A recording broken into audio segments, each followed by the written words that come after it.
you Cunningham? You're not mad, are ya?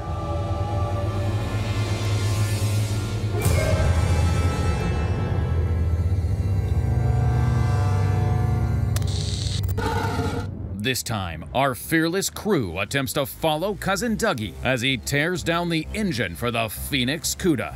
But will they be able to keep track of him? Or will he have our producer saying, "Doug on it, where is he?"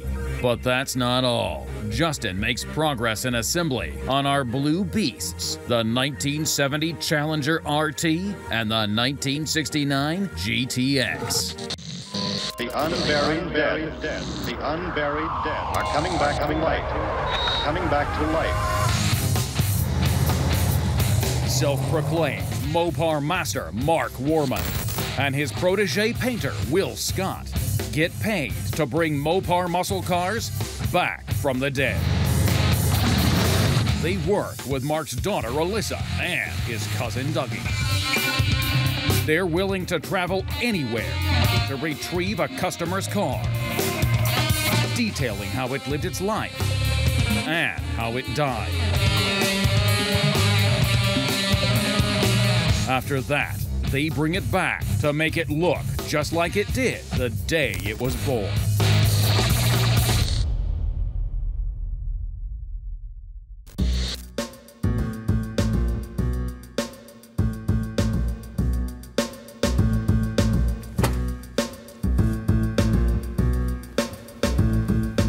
Oh, good morning. Brother Doug, hey, brother. Jeffrey, what's going on? I got your mic for you. My mic? Yeah. What am I doing today? I don't know. What's going on? This is Follow Doug Day. Follow Doug Day. Orders from the producers. Oh, no. What do I have to do now? Well, what are you gonna do? I mean, what am I supposed to do today? Yeah. In the way of work? Yeah. Well, I have a Phoenix engine to tear down today. Okay. Uh-huh. And we have a bunch of car parts we have to put away. That is what it is. All right. Are you gonna follow me around all day today? Yeah. Really? Yeah. Oh boy. Here we go. Meanwhile, in the assembly shop, Justin is installing the pistol grip shifter in the B7 Blue 1970 Challenger RT.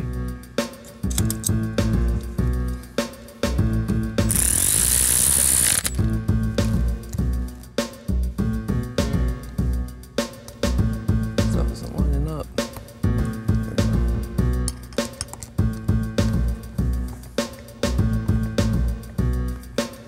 Just these holes not lining up super well.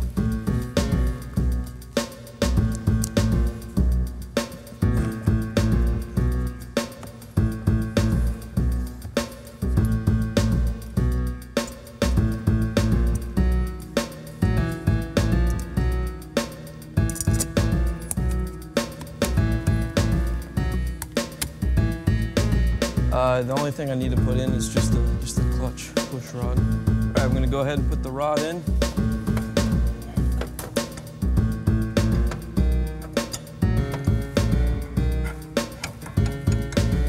Get my retaining clips on there.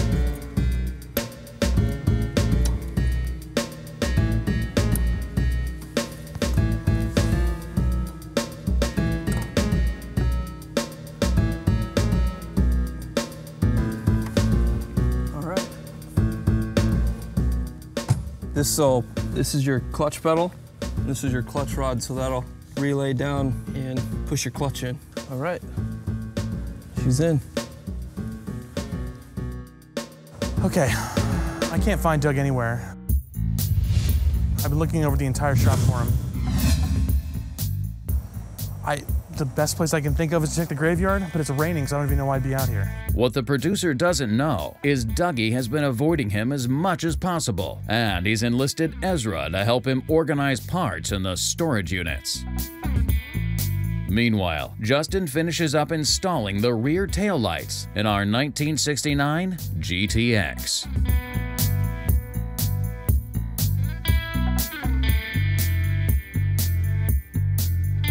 I did already go through and I put our gaskets in here, and then there's another gasket that lies right under the lens to the taillight housing.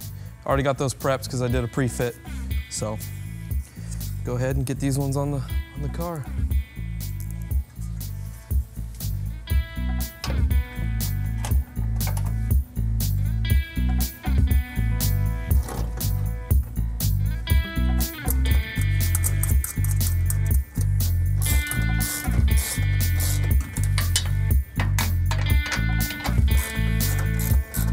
These aren't really difficult to put on.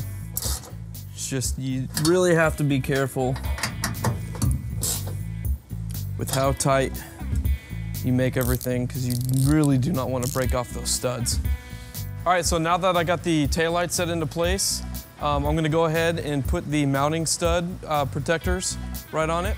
And these, they just slip right over the studs. 4 on each side.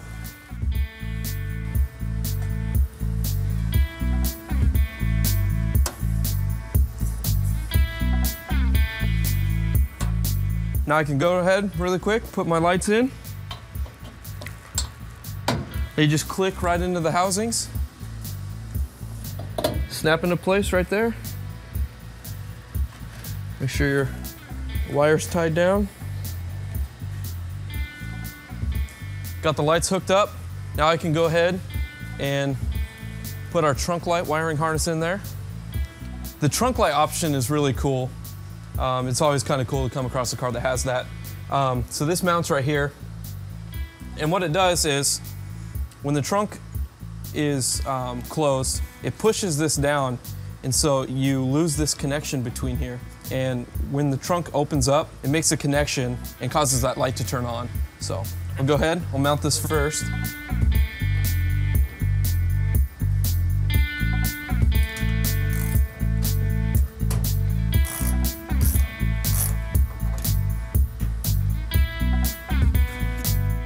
So yeah, this right here, when the deck lid closes, it makes connection right here on this protrusion, and it pushes this down when the trunk closes. This is actually an original wiring harness we got from Tony's Parts. So this piece of the wiring harness is going to be routed through into the cab of the car. This is the light socket itself. Sometimes when people are restoring a car, what they'll do is they don't want to take the time to just pull this thing off, so they actually just cut the wires. They leave this on there, and it ends up getting painted if somebody else does a restoration. So what you want to do is you want to make sure you keep this thing intact, take it off the car, and so you can have it for later. So you don't have to have a butchered up harness and have to put that one back in.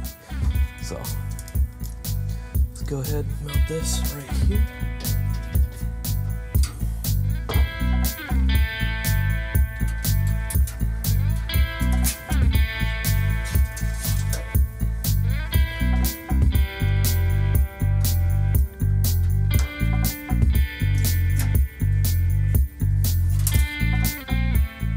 Pull that through and just put in your wire retainer clips and I'm good to go. All right, now that I got the trunk light in there, we need something to protect the trunk floor. So we got the trunk mat lining that we can put in here. So I'll go and grab that and put it in. All right. Doug? What? Oh, there you guys are. Oh, hi, Matthew. What are you guys How's it doing? going? What are we doing? We're putting all these car parts away that Mark told us to put inside this little tiny pod. And this isn't everything either. There's still more stuff. So yeah, we're just out here enjoying this beautiful, sunny Oregon day, right? What do you need, Matthew? Keep going. Oh, keep going? All right. Okay. Let's wheel that baby in there and put all that stuff away. Does this go in there? Everything goes in. Well, yeah, that can go right in the corner. Oh. Stab the fin, hope you don't mind. Was that a nope? No, I said stab the fin, hope you don't mind. I don't know where you want any of this stuff though. Nice. Most of the stuff's junk.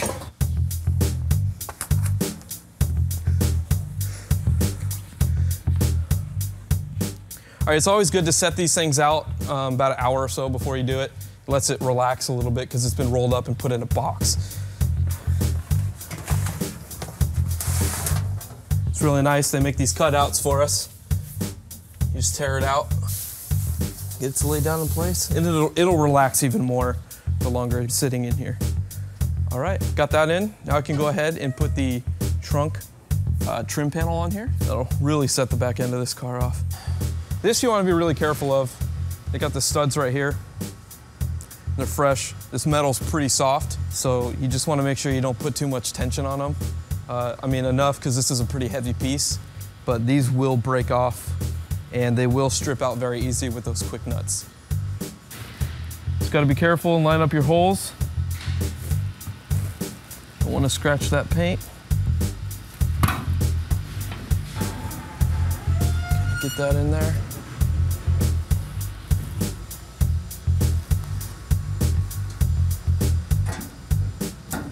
Start with the one. Don't go all the way tight yet. You want to take each of these and bring each of them, or tighten each one slowly as you go. It'll help even out that pressure.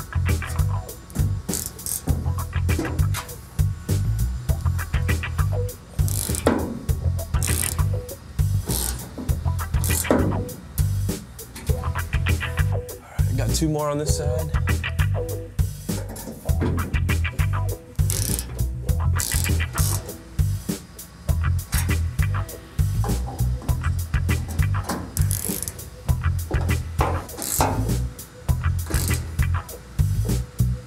Alrighty, got those tightened up, even pressure all the way across. Last thing now that we can put on is our Plymouth emblem. Those are held on just with the speed nuts as well. Go ahead, do the same thing with this. Gotta set that into place.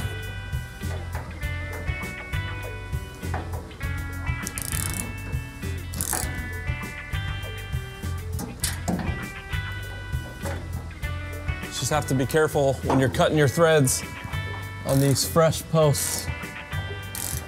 If you feel any resistance, just be careful because you don't want to snap that stud off. That's that. Shut the trunk. That looks good. Looks like a completely different car.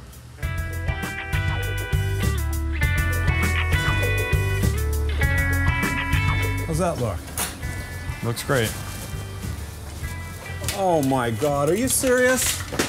What you got there, man? Why would this be in here? Jeffrey, did you do this? See, Jeffrey, give him that arm. Gotcha. Okay. For now, we'll just, we'll hook it in the back there.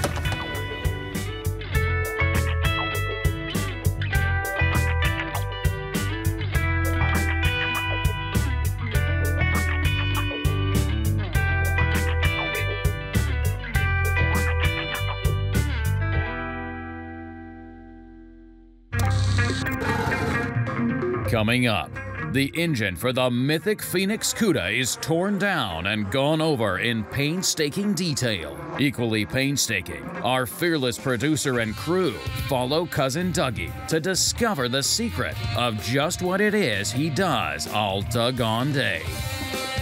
Okay, I got it all cleaned up. Now what am I gonna do?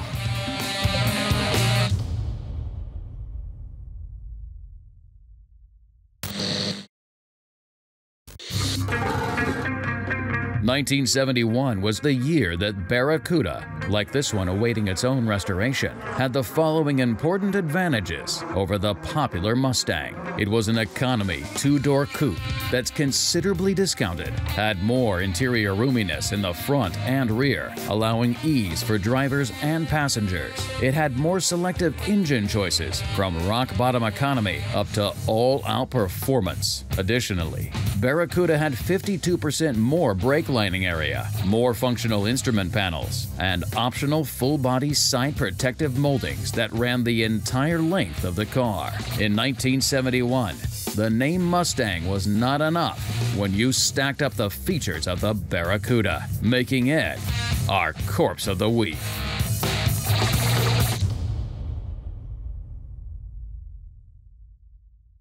So right now, Doug's getting the Aladdin fired up. That's our pressure washer that we use for steam clean and everything. We've got the engine and drivetrain out for the 1971 Cuda. This is the Phoenix Cuda. We wanted to be able to get the engine and everything in process. So what we're doing right now is I've got Doug set up to go ahead and clean it. We want to steam clean it for 2 reasons.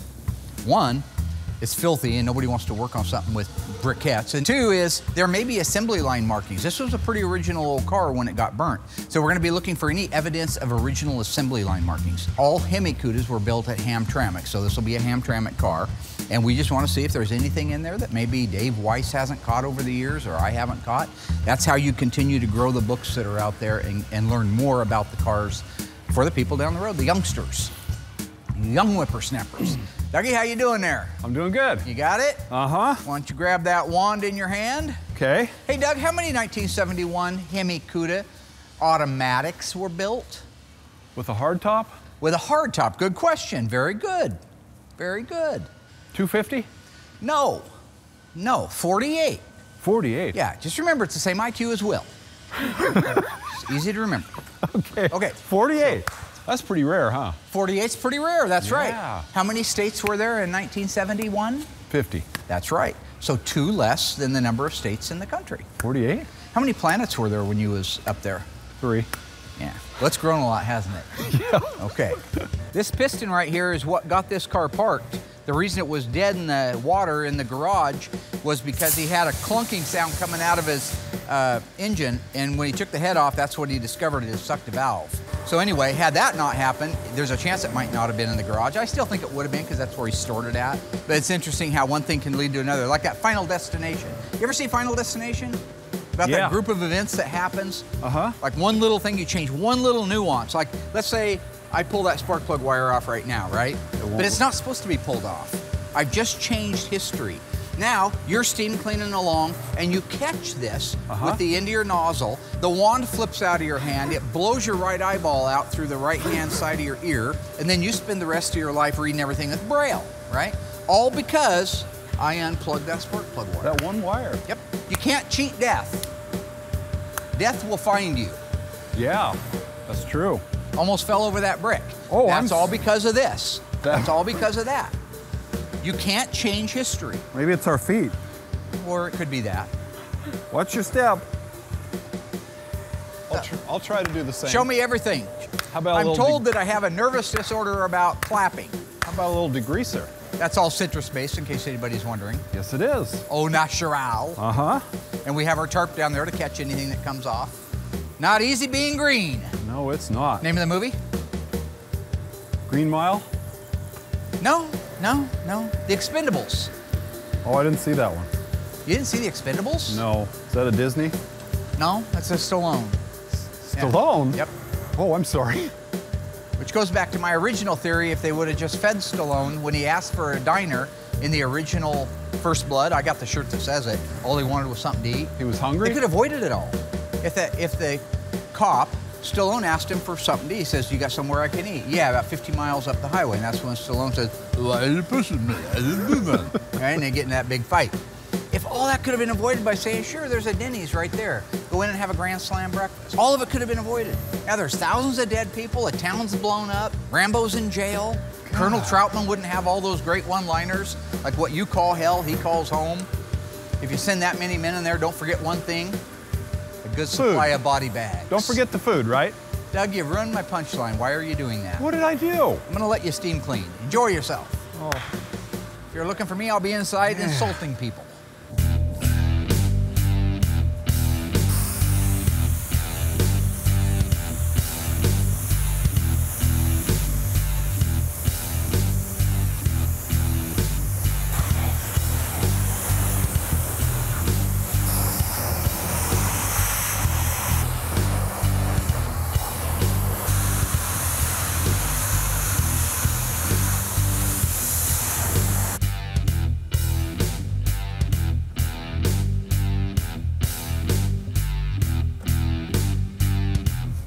heavy old girl, even though she's only half there.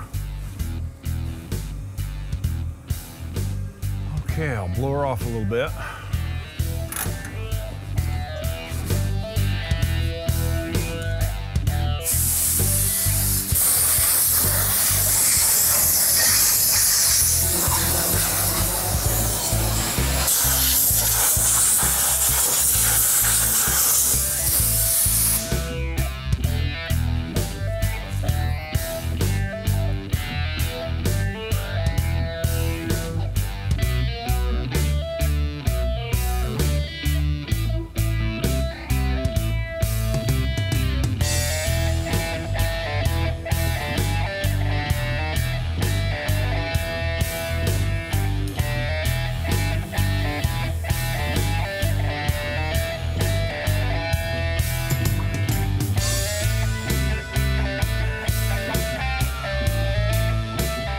Okay, I got it all cleaned up.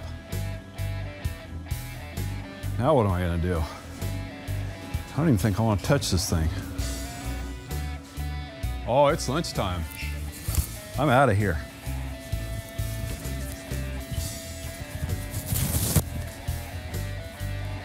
Doug, What? you're just gonna leave in the middle of a shoot? It's lunchtime, I gotta go. Mark's probably looking for me. See you later on, sometime. Okay, thanks, Doug. Yeah, okay, well, cut. In 1971, Mustang's front-end treatment was nothing particularly new. Barracuda featured dual headlights, an all-new grille with the iconic 6-scoop styled openings that peak in the center, and deeper bumper protection. How many colors were available for the 1971 Cuda grille? 6, 9, 8. Think you know? Find out after the break.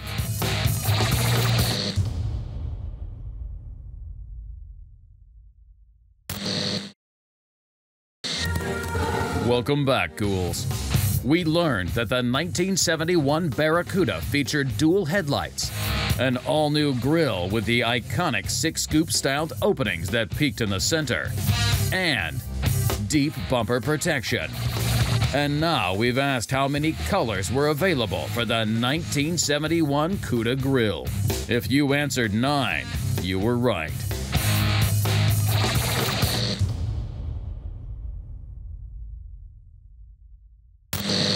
Okay, so Doug should be back from lunch anytime now. Okay. Speak of the devil. No, you can't hide. What? You gotta come back. Oh, hi, Matthew. You walked out on us earlier. I did? Well, it was lunchtime. Boy, I got a full belly now. This motor is the next thing we have to do? Yeah, I gotta get you back mic'd up. Oh, man. Microphones again? Sorry, Doug.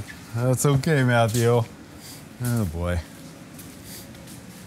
Oh. Slave driver, you're just gonna push me and push me, aren't you? Well, I guess this engine's not gonna take itself apart. Maybe I could get some help on this one. I'll see if my good buddy Ezra will help me take this apart today. You ready, Ezra? As ready as I'll ever be. Okay, here we go. Let's do it. I guess it's time to take this Phoenix engine apart finally.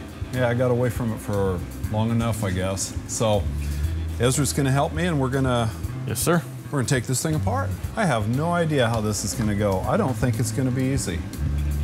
I'll keep my fingers crossed like I always do. Go ahead and pull the spark plugs out. I'll clean off all the debris. We got a head start on it. One of the heads is already off the engine. These actually don't look too bad. The plugs? Yeah, look at that. Yeah, amazingly clean. Watch out for water in Nice. these. Okay.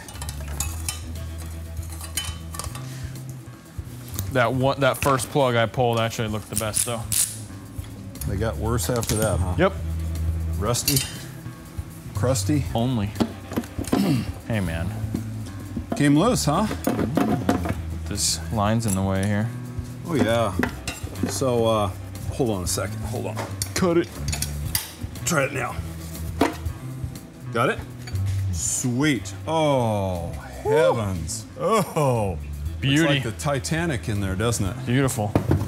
Oh, my God. That is horrible. I didn't clean it good enough. Maybe you should have cleaned it after the heads came off. Yeah, okay. You know, my friend's Dodge just blew its head gasket on his flatbed truck, and he pulled his push rods out for his Cummins, and one of them was bent like an S.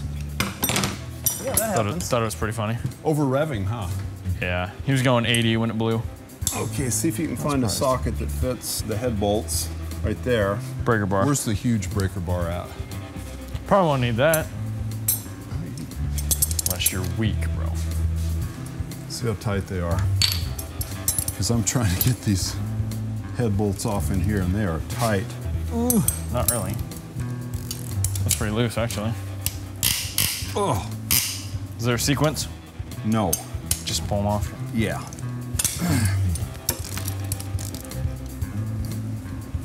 Oh my God. Wow. These are tight over here. Oh my God. It's not even just flaky rust, it's like paste. Yeah? When's the last time you pulled apart a 426 Hemi? Never. Actually never pulled apart this specific engine.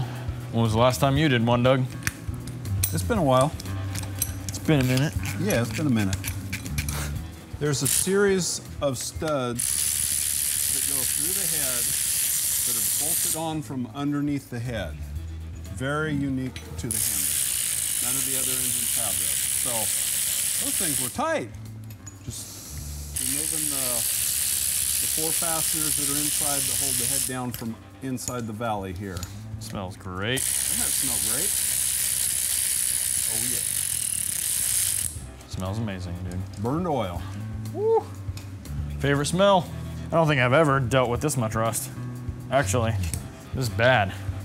Yeah, this is bad. And it does smell bad too. Not the greatest, but not the worst thing I've smelled. That's true. Okay. That's all the head bolts? Yep.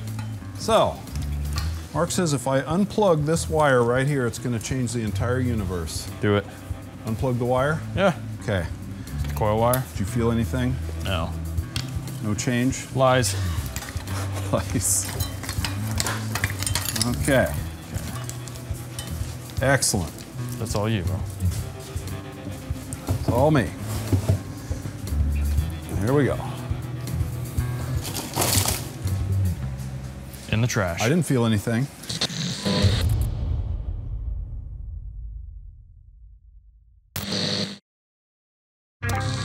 Stay tuned. There's more to come as Cousin Dougie and Ezra completely dissect and discuss the Hemi in the mythic Phoenix Cuda. That fan's in pretty good shape, huh? Yeah. Just need some paint. With all the melted stuff on it. But will Cousin Dougie's protege outshine him? Or is Dougie better than Ezra? I bet we can rebuild that. We probably won't, though. Man, you're slacking.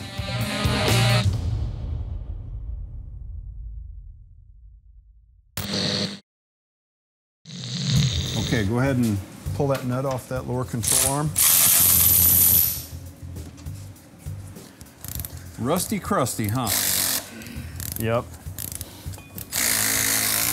We're trying to get this lower control arm off here so that we can get the steering box off and the exhaust manifold and the head.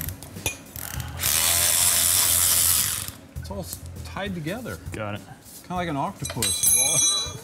An octopus is Yeah, not with all the, its hands tied together, not right? the analogy I would have used. Okay, I don't want to hear yours.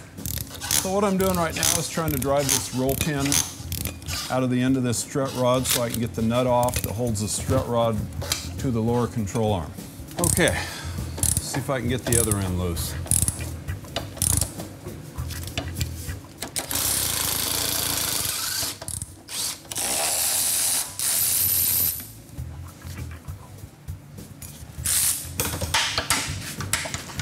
This side's good.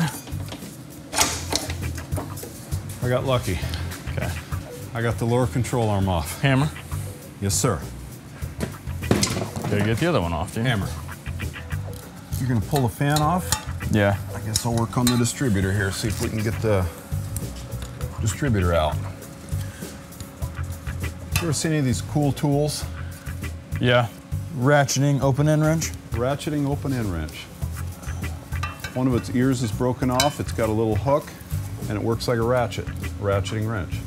I can use it on this distributor hold down bolt right here. You just Back and forth.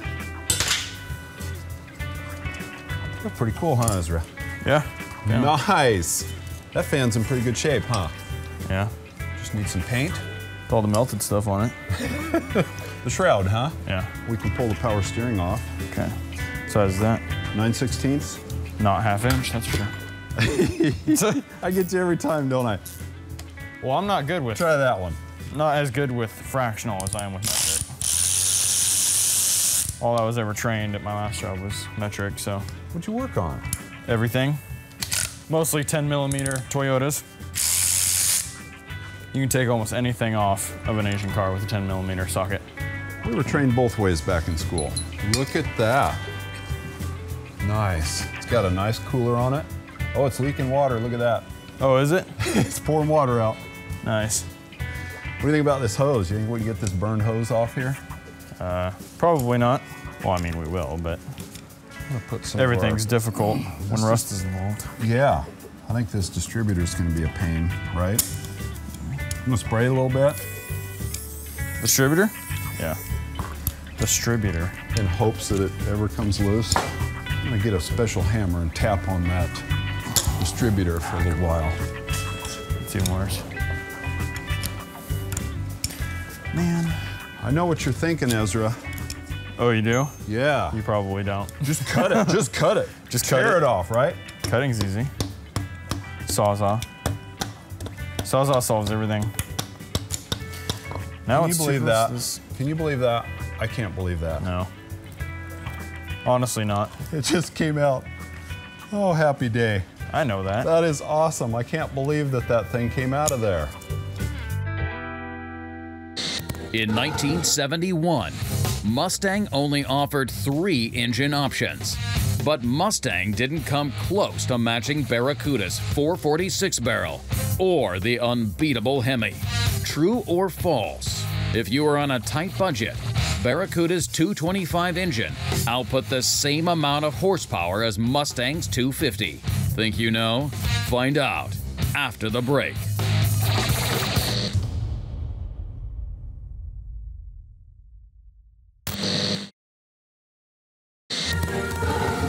All right, ghouls, we've been taking a look at the differences between Mustangs and Barracudas in 1971.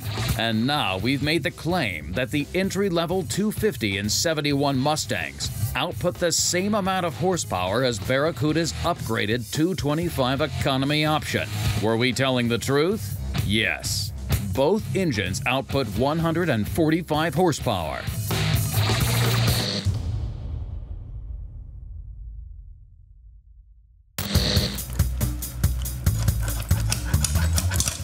Can we get these 2 screws out of here? Yeah, it was just, if that one came out, it would have come out easier, but yeah. I guess we can get the whole bracket off.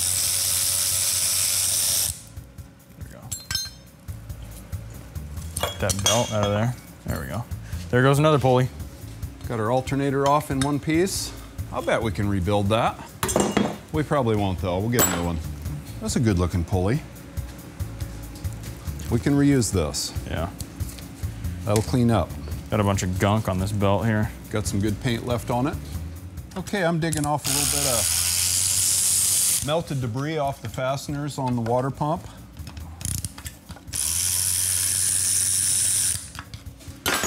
There's more on more. Got our fuel pump and our fuel filter. Rusted our upper on. line to the dual 4 carburetors. It's good reference. So we'll know how to put it back together again. Got it. There we go. Oh, sweet. Good job. One very rusty, crusty water pump, huh? Pour water everywhere, maybe. Yeah. Oh! Rust, it wasn't even fluid, it was just rust chunks. Awesome. Got the lower pulley off. 2 pulleys in one. Yeah. Pulley's is smaller than the other one. Definitely. Look how clean it is inside. Still shiny. That's amazing. After all these years, that thing hasn't even rusted. All right, the nut came off easy enough. Yep. If you could get this bolt out, drop this idler arm down. I'm gonna unbolt the steering box, and then we can get at the exhaust manifold. Came out, no pliers needed. Nice, okay. So I'm gonna get these There we go. out. Took us a long time to get to this point, didn't it? Yeah. Looked impossible for a while. Okay, Ezra. Got it out, button? Wish us luck here, buddy. To myself? Both of us. Okay. Look at this, look at this, look at this. We did it. There we go. We did it. Oh, Leaking and look at that, fluid it's everywhere. leaking oil. That's okay. Let's put it up here on the table and let it leak. All over the spark plugs. Perfect. Yeah, they need oil. Hey, Yeah. look at that. We finally found the exhaust manifold. Let's see if we can get that out of there. Did you spray penetrating oil on them yet? I didn't. Of course not, man. You're slacking. There we go. There it is. Oh, Oh, full of water again, huh? water spilling everywhere. More rust. So we ready to pull the head then? Yeah. What do you call it? Manpower? Yeah. Oh, Okay, check it out. Oof. Check it out. Wow. nice cylinder there. Yeah, it is. Check that out. Got a nice stuck valve there in the head. Yeah. Look at that one. Metal head gasket. Nice gasket. One stuck valve. All right. Okay. That would explain why all that water is in Oh, there. it's full of water. Yeah. Now look how small that engine looks. Yeah, tiny. I know. It's kind of crazy in retrospect how much power you can put out of a little thing like this. You know what I mean? Uh-huh. Like what limits you can push to little metal things moving up and down. Yeah. Oh, we got a mess to clean up, don't we? Yeah, you do. You made that whole mess. That was nothing to me. You straight up dumped that head sideways. Yeah. Okay. Can we cut?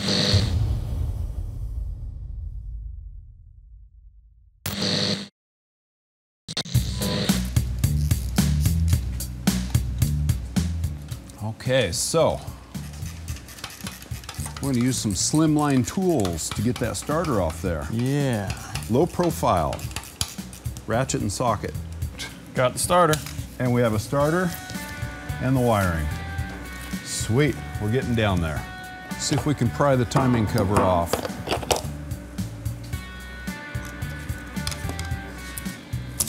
Sweet. There we go. Timing cover off.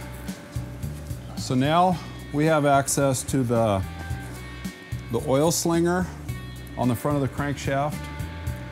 And on a Hemi, we've got 3 bolts holding the upper timing gear on the camshaft. So we're gonna pull those 3 screws out and pry the timing chain and gear assembly off there. So on the top of the camshaft is the distributor drive gear, which also drives the oil pump on the side. So I'm gonna pull that out. And the way I like to do that is I use a broad flathead screwdriver and I just twist it out and it picks it right up out of there. And then you can pull it out through the distributor hole. So you can just kind of twist it back and forth and pull it up out of there. So there's the distributor drive gear. It's got a slot in the top of it for the distributor to drop into. It's driven by the camshaft. And then this end drives the oil pump down through the side of the block, this hex-shaped tip.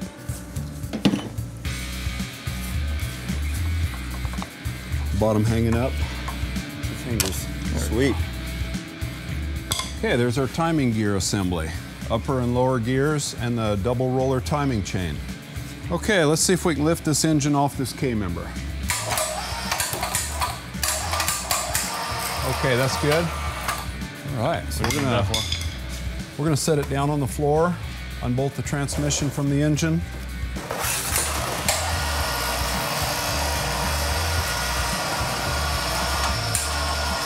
Perfect. Hopefully we can just pull these 2 right apart.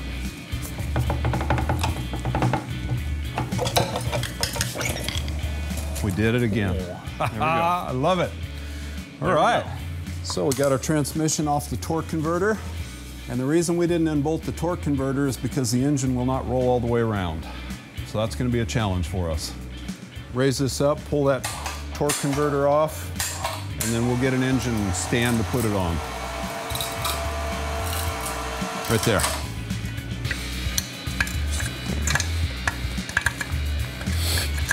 It's got to be like, there we go. Sweet. On one thread. Finally. torque converter. Wonder if it's any good. Probably not. Probably not. We'll get a new one. It's that lifter. Gotcha. There you go. Good job. There we go. There's another, how many pounds? Camshaft? Probably 20. 20 pounds? Yeah. It's getting lighter. Ready? Yep. Oh, so good.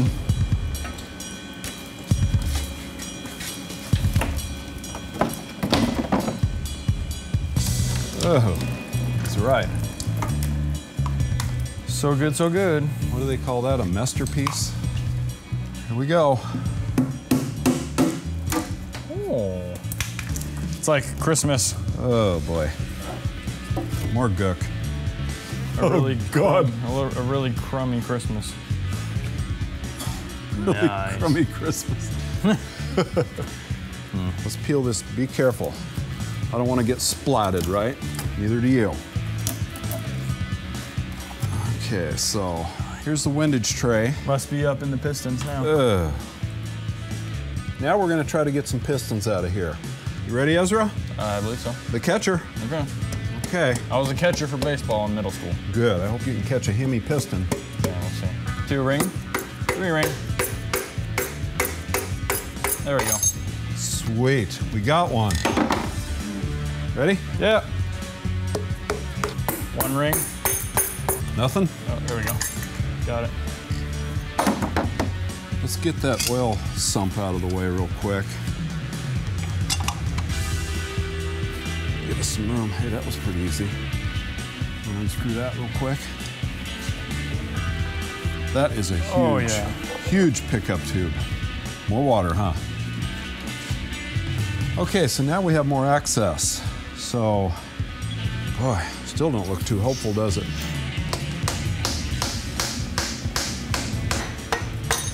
Oh, nice. Whoa! Excuse me.